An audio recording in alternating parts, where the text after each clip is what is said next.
Showing my appreciation because without him and Dennis, these two guys that you got the afternoon, any success I have is, I really owe so much of it to these guys. So can we please give a huge and warm welcome to the one and only Greg Plitt.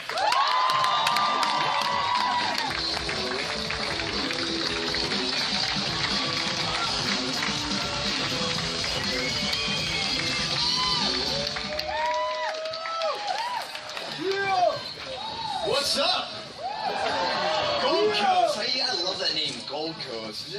It just breeds arrogance and power and conviction. I mean, where are you from? I'm from the Gold Coast. I'm not Bronze Coast. I'm not some Alloy Coast. Fucking Gold Coast. Yeah, man. I've had the opportunity to meet with a few of you guys over the last couple evenings. Don't worry, I won't tell any stories of what went down at the bars, but you know what I love, man, is that the camaraderie, man. It brings me back to the military days. That cohesive unit, man. I always say champions, they come in pairs of two because they battle themselves to perfection. The individual, as great as they are, is multiplied by having somebody, pick them apart, bring their level up, and together they can go a lot further than any individual can. In the military, you build that cohesive nature so the element, however big, moves as one, and it's unstoppable. I saw that in you guys. I saw this brotherhood of excellence where everyone's got everyone's back, looking for everyone's best. No one, I come from LA. That town sucks, man. Everybody's about faking it till you make it. You're my friend only if you can provide something. It's a bitter sense. It's a negative cancer, man.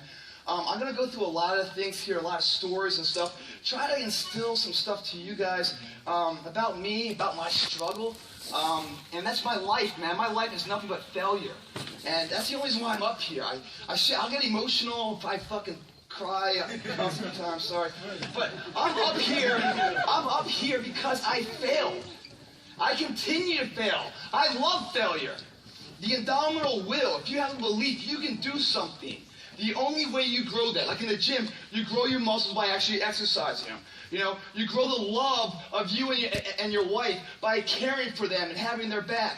To grow the individual will to become something, you must get comfortable with fear and failure. They must be your best friends. They're the only one that moves that needle of life. Why is that? Because it's a report card back on your shortcomings. And once you know your shortcomings, then you know where you're going. When you guys get in your car in the morning to go to the supermarket, right? What do? You get in the car, you go down the street, you make a right. You go up the street, make a U-turn, you know exactly where you're going. But in our own life, we don't have that same mentality. Our dreams are like Helen Keller, just hoping they find that fucking nut, man. Why is that? Why do we follow trends? Why don't we set the trends? Every successful person, every hero you guys had was called an idiot, crazy, a loser. You must break society's status quo. Status quo is normality. It's alive but not living. It's death on a stick, guys. The belief of the individual can overcome thousands of followers. One person with a belief overrides thousands of people with just intent. Jaw-japping, just trying to, fake it till they make it. LA base, not the Gold Coast. My first cover, guys, I ever got. And I'm going to go into this failure. I'm going to go into this fear. I'm going to go into all these things that are really your truest assets. Your life, guys, is not about making money. It's not about having the titles. It's not about having the hot trophy wife. Your life is about a moment to come.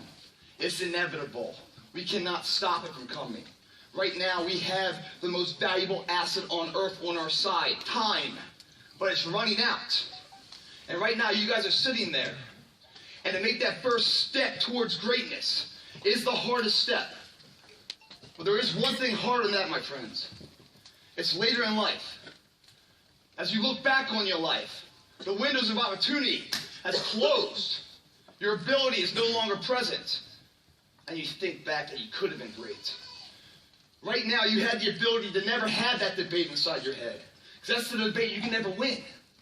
You can go back and forth, but there's no verdict. The jury's always going to be in the jury room. It's never going to come back saying, you did okay. What you will do is you will bury that deep inside. You won't tell anyone that you could have been this. You will be second best to your true potential.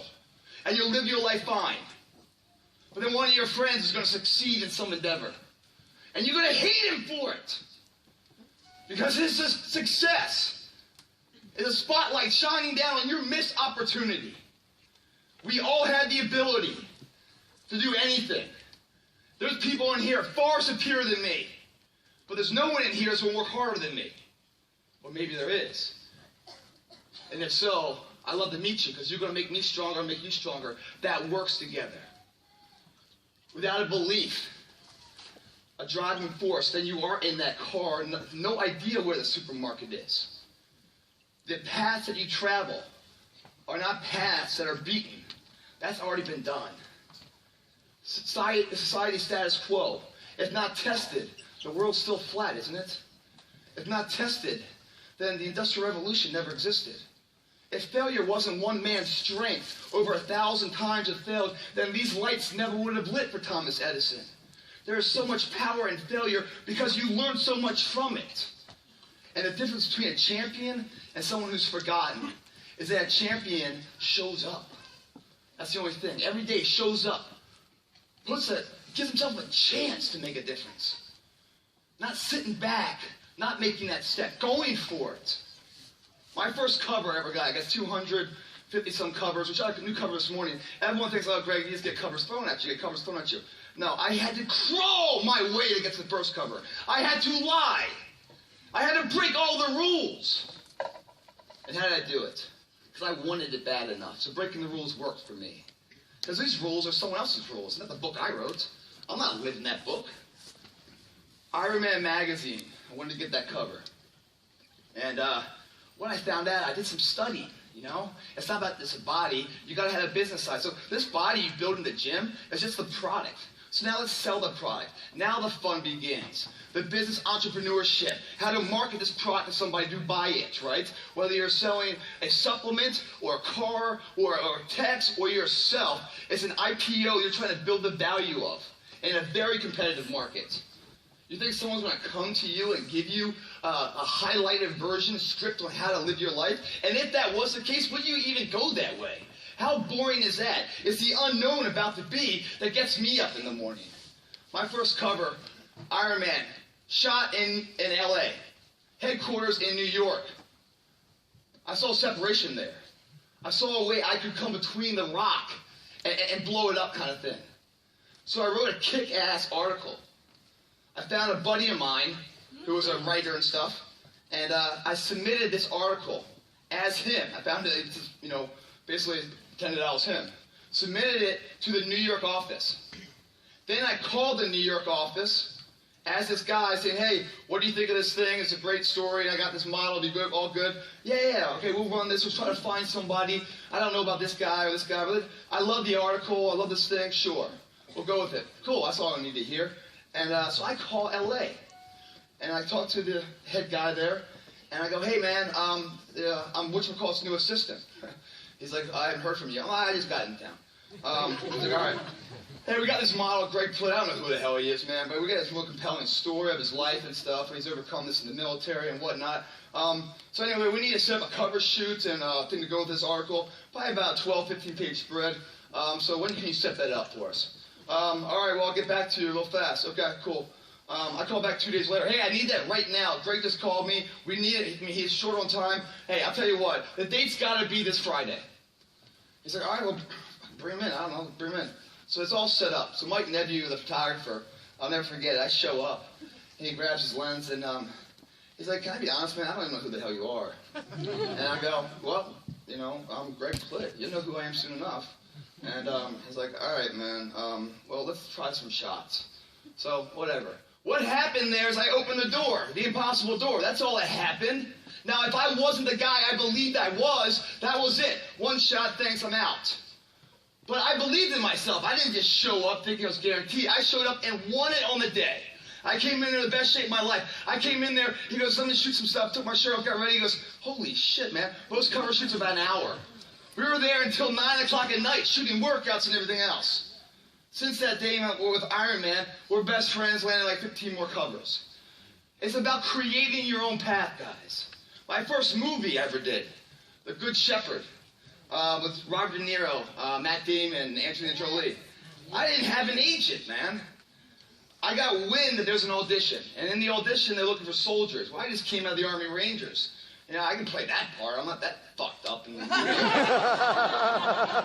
just did it in real life. I think I can do it fakely, you know? So I got an address. Once I had an address, then I had a target. So I show up there. I don't know anything about these auditions. I show up there, and so I walk into the room, and you fill out your name. I know that. Greg, Plitt. Phone number. No problem. Got the phone number. Agency. Uh-oh. ABC Talent. Agent's name. Man, Zach Smith. His phone number. I just put my own phone number back again. And I go, all right, time. Okay, good. So I sat down. And I'm sitting there for a little bit. And I see everybody around me kind of like looking at these pieces of paper. They're called sides. It's like your script and what you're going to read and stuff. I didn't know what that meant. I thought, you know, I was just going to improv. I didn't know what the hell to expect, really. So I go, hey, guys, what are we all reading here, huh? And they go, like, you know, you get that attitude, like... Anyway, I saw all these papers on the counter over there. So I went over there. Don't even know who I'm auditioning for. I'm just looking through some stuff, and I found something I thought would be right. A soldier kind of guy. Pick it up. Now, in the military, you have to obtain so much information so fast. So you build this muscle in your mind of remembering things, almost like a photographic memory. So I could look at it and absorb it real fast, right? So I was like, cool. I got these lines down, cool. But they're written a little bit wrong as far as military code and how the real dialect would be. Which I had a problem with. Because all I got's my name, you know? And I'm lying, so I'm not even who I am. Anyway. So finally I'm sitting there, the casting director comes out, he goes, who are you? I go, I'm right there on the sheet, Greg Plitt. Zach should have called you. Hey, I didn't get a call from Zach. I go, you know, I hate that one. I'm going to fire him. It's the fourth time he's done this week, he hasn't called him. And he's like, all right, well, man, let me see what we got some time. We got a busy day. I'm like, all right. So I sat there for like 2 hours. I didn't know if I see young people coming in and going out. I'm like, you know, I'm just like the bastard child here, man. I'm not getting love. That's cool, whatever. Finally, I get in there, right? So I get there. They turn the little camera on. I'm sitting there. I'm like, I'm ready. So a bunch of lines. One of the lines is, it's time to go general. So who I'm talking to is De Niro's character, right? And he's a general. And doesn't say who I am, but I'm someone beneath him, subordinate to him. So I go, it's time to go general. All right. So I go, you know, and I'm like, General, it's time to go. And the casting director keeps stopping me. He's like, you're saying it wrong, man. I'm like, what do you mean? What am I saying wrong? Look at it. It says it's time to go general. You're saying general, it's time to go. I go, no. I'm saying it right. It's written wrong. You guys don't know what you're doing. And by the way, am I a major? Because if I'm a major, I'm at parade rest. You know, if I'm a specialist, I'm at attention. Am I outside because I'm saluting here, or what do I have a bring? You guys are leaving me no information. You guys are fucking me up here.